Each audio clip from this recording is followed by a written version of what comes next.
fortunate enough to be introduced to two computer science professors, both geniuses in their own right. Chris Ray and Mike Caffarella are their names. Chris, he won a MacArthur Genius Award. And so it literally joining these geniuses, we were doing the most cutting edge AI work where we were essentially teaching machines how to read with human levels of context. Wow. The most important work we did at the company was with DARPA. And we were working with DARPA through the MEMEX program. And in that, we were fighting human trafficking. And so in the human trafficking domain, and this leads into my centerpiece story, so I'll get there, but in the human trafficking domain, what's really problematic is when a human trafficking ring is broken up, all of the language and the patterns of behavior changes, right? So you have this adaptive adversary problem. And because you have that problem, you need really advanced technology that can understand linguistic evolution. Right, so I'm making it sound maybe more complicated than, well, it is fairly complicated from a computational perspective, but at the end of the day, we are figuring out how language changed. So they communicate in code, and DARPA is trying to figure out what the heck they're talking about and how to detect what they're saying, and they switch the codes all the time because they don't want to get caught. Is that the challenge? You nailed it. So this is a problem. One, the human trafficking problem has been one that's frankly existed for, nearly our entirety as human beings. But, the people who are perpetrating human trafficking have gotten much smarter. And so when a human trafficking ring would get broken up, all of a sudden the patterns would change. So phone numbers that are properly formatted with parentheses, 3 numbers, dash, 4 numbers would change into leet speak, which is the combination of changing numbers into alphanumeric symbols, right, or patterns. So like the classic one that most people know is changing the number 3 into an E, for instance, right? So you'd start to see this leet speak be introduced, new combinations. People would write out the numbers. But the most interesting pattern that we saw was when dollar denominations started to shift into flower varietals. So literally, instead of saying this will cost you $1,000, they would say this is going to cost you 1,000, carnations. Yeah, exactly. Tulips, carnations, right? And being able to pick that up as a human being, who studies it, is actually not that hard. But to train a machine to do it is really hard. So then you got absorbed into Apple, and then now you're back at it, where you have co-founded a new company that is taking some of the expertise that Lattice developed and taking on a whole new problem that right now is very, very central to our current struggles.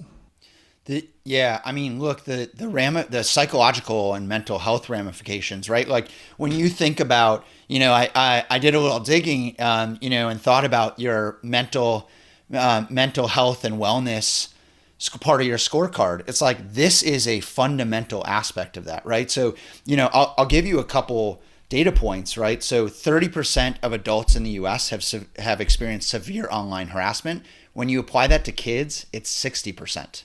Right. And so the challenge is that the story about your friends is not unique. Like that's our state of affairs at this point. That's the new normal. Yeah. The indicators are terrible. I mean, we have a mental health crisis right now in this country, and that was pre-pandemic.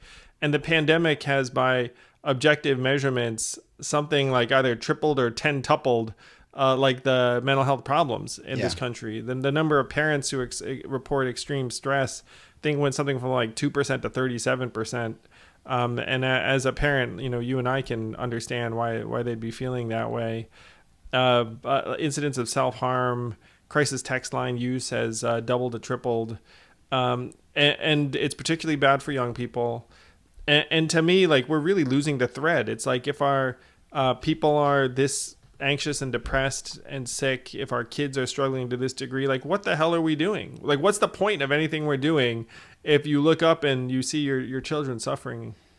Yeah, I mean, look, this is about, making both our physical world and our digital world better, because for our kids, the manifestation of their physical self and digital self will be one and the same, I would argue. And I think that requires us to reflect upon not only what's happening in the physical part of society, but also the digital part of our society. And as I reflect on everything that's happened in the past 3 weeks in particular, I'm very much in support of Black Lives Matter. I stand behind Black Lives Matter. I really hope that this creates change. But when I think about a role that I potentially can play, the physical world is one that so much focus is being applied to, rightfully so. But the digital world is just, we're losing. We're really losing the We've been battle losing that there. for a long time. We have, for sure. yeah. I mean, you're. I think we're both old enough to remember The Well. The Well was, I think, the first online forum, and the founders of The Well, interestingly, came out with a book, and they talked about the struggles with moderation and harassment and abuse in their community, because as soon as they introduced anonymity, all of a sudden, all hell broke loose. Right? You saw kind of the worst behaviors of humanity because everybody was behind the veil of the keyboard and the screen. It would be particularly bad for kids. I remember when I was a nerdy Asian kid growing up, I'd have a hard day at school. At least I could close the door and be alone. Like today, you close the door and the kids are still right there with you because you pull up the smartphone and see them all, online, and not even them, just like these idealized versions of them or these vicious versions of them. Yeah, I mean and I've talked to my niece and nephew who are older about this, and they have days where they don't want to pick up their phone because they're worried about what they're going to have to look at. And, I think as I considered this problem space, and I had a couple other things that really impacted me. So, two of my best friends in San Francisco went to Marjorie Stoneman Douglas, the school in Florida that suffered a mass casualty event. And then a very close family friend of ours, who I grew up with as well, his wife was shot 15 times in a mass shooting in Cincinnati and survived. And, so these are terrible events, unequivocally terrible events. But when you look at what the perpetrators were doing and how they got into these echo chambers, a lot of it was they were getting red pilled online. Right. And so I felt called, frankly, to come out and try to make a difference when it came to abuse online, because if we don't solve abuse online, then, I think we continue to lose this battle long term around. Well, the online feeds into the offline, where you look at like the New Zealand shooter, who was very much online in terms of their radicalization and then their attempt to share the act in real time. I mean, it's not just like, people saddened. I mean, it radicalizes people. It makes them capable of inhuman, tragic, catastrophic atrocities. I think very commonly held view. It's like, look, people are people. People are nasty online. That sucks. But, First Amendment, free speech, like, what do you really want to do? Like, who's going to police this? Do you trust the government to police this? Do you trust these firms to police this? So it's just kind of a necessary evil.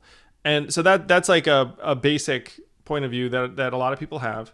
And then Jaron Lanier comes along and says, look, there's something about this digital commons that enables negative ideas and ideologies to spread much more virulently and effectively than in an offline world. In an offline world, if you're someone who holds terrible beliefs, it's not that easy to somehow like find other people who are going to like hear you out, but online you can set up like a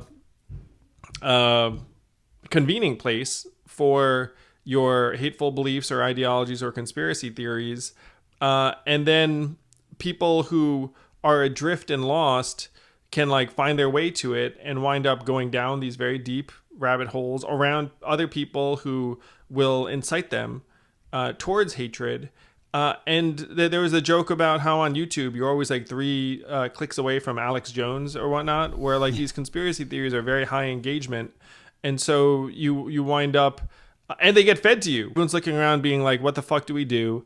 because the government seems way asleep at the switch on this stuff. Like it's like they haven't had a serious look at technology in 25 years. And you have companies like Facebook that are looking up being like, not responsible for anything that goes on. Like, we'll have some content moderators who lose their minds just staring at the worst of humanity for weeks on end, and then they sue us because they were contractors, and it turns out we traumatized hundreds of them, so we'll quietly pay them millions of dollars and then just do it again. The people who contend that, well, this is how it is and this is how it's going to be, let's take an extreme example. Let's talk about racism. Like, okay, well, if we aren't bucking the status quo on racism, like, are we going to accept that status quo or not? Right. And I think this is a moment where it's not only on us as individuals to take a stand, but also, frankly, the tech companies to take a stand. Like, they are, the leaders of the biggest tech companies in the world, their mettle is being tested right now. And it's going to be really interesting to see who's willing to stand up to the abuses that are rampant on their platform and who isn't, right? And what does that mean for not only for, them as human beings, but really, what does it mean for them as companies, right? Because you're right. I mean, the biggest platforms are the places where a lot of this content is concentrated. And it's not, people think, oh, it's 4chan and 8chan and some of these offshoots. It's not. I mean, this is on the main street of the internet at this point. And while it spreads from some of the more toxic corners like 4chan and 8chan, Facebook, Twitter, Reddit, Discord, others, all have challenges that they need to step up to. And frankly, that's why we built our company, because your point about content moderation is a great one. I mean, the content moderation industry is a multi-billion-dollar industry now, propped up by people who are having to, look at the worst of humanity on a daily basis with terrible tools, not very sophisticated technology, and, frankly, end up in huge numbers with PTSD. Like, that doesn't. Yeah, who seem wouldn't right. wind up with PTSD if you were just watching child porn and beheading videos all day? I mean, you would lose your mind. It's like they're trying to keep us all from losing our minds, but they're going to lose their minds.